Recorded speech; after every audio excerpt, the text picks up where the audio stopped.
ఆక్రయధనముకై రుధిరము కార్చితివి, ఫలవంతములైన తోటగా మార్చితివి.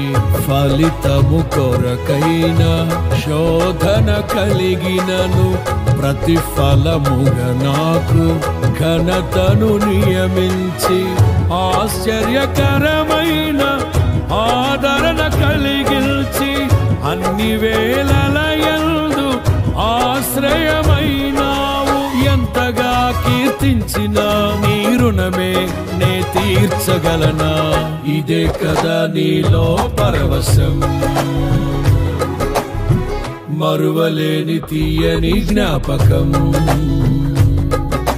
నూతనమైన కృపా, నవనూతనమైన కృపా.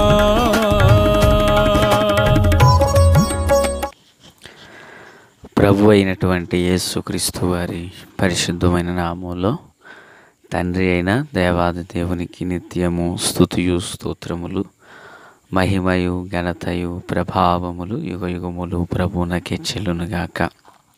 ఆత్మీయులారా, బాగున్నారు కదా? మరో పర్యాయం మనం ఇలాగున కలిసి దేవుని దైవవాక్యమును ధ్యానం చేటుకు గాను దేవుడు అనుగ్రహించిన ఈ మంచి తరుణమునకై మనము ప్రభువుని ఎంతగానో స్తుతించే బద్దులమునై ఉన్నాము. దయగలిగిన ఆయన ఆత్మచేత సమభూమి గల దేశమున ప్రభువు మనలను నడిపించునుగాక. ఆమె నేటి దిన వాక్య ధ్యానమై ఆదికాండము 16వ అధ్యాయము. ఆత్మీయులారా, మరి 11వ వాక్యాన్ని ఈ సమయంలో మనము చదువుకుని ముందుకు వెళదాము. మరోసారి జ్ఞాపకం చేస్తున్నాను. ఆదికాండము 16వ అధ్యాయము 10వ వచన భాగము.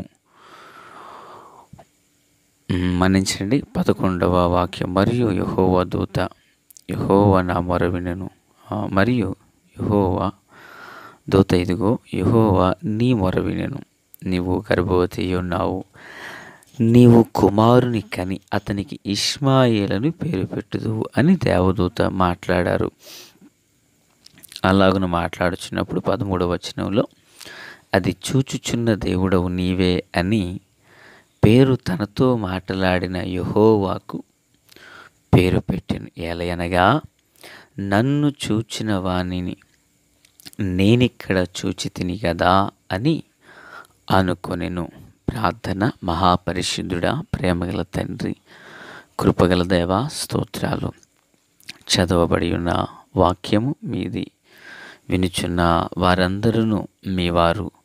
మీ దాసుడనైన నన్ను సంపూర్ణముగా మరుగు చేసి దైవస్వరాన్ని వినిపింపచేయండి. రాకడ కొరకు, రాజ్యం కొరకు సిద్ధం చేయండి. యేసునామమున ఆమేన్. ఆత్మీయులారా, బాగున్నారు కదా? ఈ భాగంలో హాగరు ఏ దేవదూతనైతే దేవుని తనతో మాట్లాడారో ఆ యెహోవా దూతకు చూచుచున్న దేవుడవు నీవేనయ్యా అంటూ ఓ పేరు పెట్టి ప్రభువును ఘనపరిచినట్లుగా చూస్తున్నాము. ఈ శారాయి దాసి అయిన హాగరు తాను ఇల్లుని విడిచి వెళ్ళిపోచిన సమయాన దేవదూత తనతో మాట్లాడి, అనగా దేవదూత యెహోవా దూత, యెహోవా వాక్యం అంటే యేసు ప్రభుల వారే అని మనం విన్నాం. ఇప్పుడు ఆ ప్రభుల వారు మాట్లాడినప్పుడు చూచుచున్న దేవుడవు నీవే అని పేరు పెట్టింది. నిజానికి ఆమె ఏనాడు బలిపీఠాన్ని కట్టిన అనుభవం తనకు లేదు. తను ఓ విగ్రహారాధికురాలై ఉండి ఉన్నప్పటికీ తనను ఓ అరణ్యములో సంచరిస్తున్న తన జీవితాన్ని తనను అనేకులు మర్చిపోవచ్చు. ఎందుకంటే అప్పటికి అబ్రహాం ఇంట్లో 318 మంది ఉన్నారు. ఈ 318 మందిలో తను ఒక్కరు. 317 మంది తనను మర్చిపోయి ఉండొచ్చు. అబ్రహాం, శారాలు మర్చిపోయి ఉండొచ్చు. కానీ ఓ అంజురాలిని దేవుడు చూచారు. కనుకనే ఆమె నన్ను చూచిన దేవుడు, నన్ను ఈ అరణ్యంలో చూచిన దేవుడు అంటూ ప్రభువును కొనియాడడం మొదలుపెట్టింది. ఆత్మీయులారా, క్రీస్తునందు నాకు అత్యంత సన్నిహితులారా, దేవుడు ఆమెను చూచారట.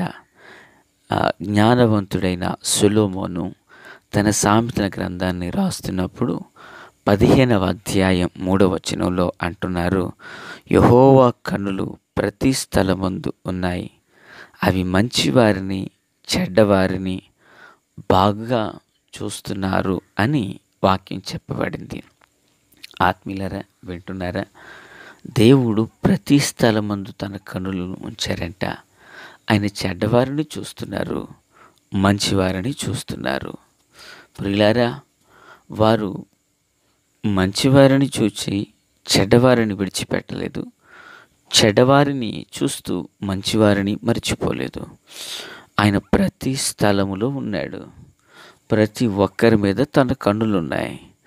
దేవుని పిల్లలుగా మీరు నేను దేవునిపై ఎంతగా ఆధారపడతామో, దేవుని సహాయ హస్తాలకు మనల్ని మనం ఎంతగా అప్పగించుకుంటామో, ఆ కృపాపరితుడైన దేవుడు మనకు మానక సహాయం చేసే దేవుడునై ఉన్నారు. దేవునికి స్తోత్రం. ఇంకా దేవుని వాక్యంలో నుంచి, ప్రియులారా, క్రీస్తునందు నాకు అత్యంత సన్నిహితులారా, హెబ్రీయులకు రాసిన పత్రిక 4వ అధ్యాయం 13వ వచనమందు, సృష్టి అంతటిలో ఆయనకు కనిపించినది ఏదీ లేదు, ఆయన కంటికి సమస్తమును తేట తెల్లంగా బయలుపరచబడుచున్నవి. ప్రియులారా, సమస్తము తేట తెల్లంగా చూస్తున్నాయట, తేట తెల్లంగా చూస్తున్నాడట. బహుశా నేను అనుకుంటున్నాను, ఇదిగో ఈ మాటలు వినుచున్న నిన్ను దేవుని కన్నులు చూస్తున్నాయి, మాట్లాడుచున్న నన్ను దేవుని కన్నులు చూస్తూ ఉన్నాయి. మనము వాహనం మీద ప్రయాణం చేసిన దేవుని కన్నులు చూస్తున్నాయి, గృహంలో కూర్చుంటున్న దేవుని కన్నులు చూస్తున్నాయి, ఆర్థికంగా నలిగిపోతున్న పరిస్థితుల మధ్య దేవుని కన్నులు మనల్ని చూస్తున్నాయి. ఆరాధనకు మానివేసిన వేళ దేవుని కన్నులు చూస్తున్నాయి. దేవుని సన్నిధి నిలిచి హృదయం అంతటిని తెరచి హృదయ భారాన్ని గ్రకుచున్న సమయంలో దేవుని కన్నులు మనలను చూస్తూ ఉన్నాయి. దేవునికి స్తోత్రం. ప్రియులారా, క్రీస్తునందు నాకు అత్యంత సన్నిహితులారా, దినవృత్తాంతముల మొదటి గ్రంథం 16వ అధ్యాయం 9వ వాక్యంలో, ఆయన ఉద్దేశించి పాటలు పాడుడి, స్తుతిగీతాలు చేయుడి, ఆయన చేసే అద్భుతాలన్నిటిని గూర్చి కొనియాడుడి అంటూ ఉంటారు. మరి ఇలాంటి దేవుని, సమస్తాన్ని చూస్తున్న దేవుడు, సమస్తాన్ని ఎరిగి ఉన్నటువంటి దేవుడు, ఆయనకు మనం కృతజ్ఞతలు చెల్లిస్తే, పాటలు పాడితే, స్తోత్రాలు చెల్లిస్తే, యెహోవా కన్నులు ప్రతి స్థలము మీద ఉన్నాయి, మంచివారిని చెడ్డవారిని చూస్తున్న దేవుడు మనల్ని చూడక మానతాడా? మనలను చూడక విడిచిపెడతారా? ఆత్మీయులారా, క్రీస్తునందు నాకు అత్యంత సన్నిహితులారా, సామెతల గ్రంథం 15:21 మనం గమనించినప్పుడు, మన రాకపోకడలట సమస్తము ఆయనకు తేట తెల్లంగా కనిపిస్తున్నాయంట.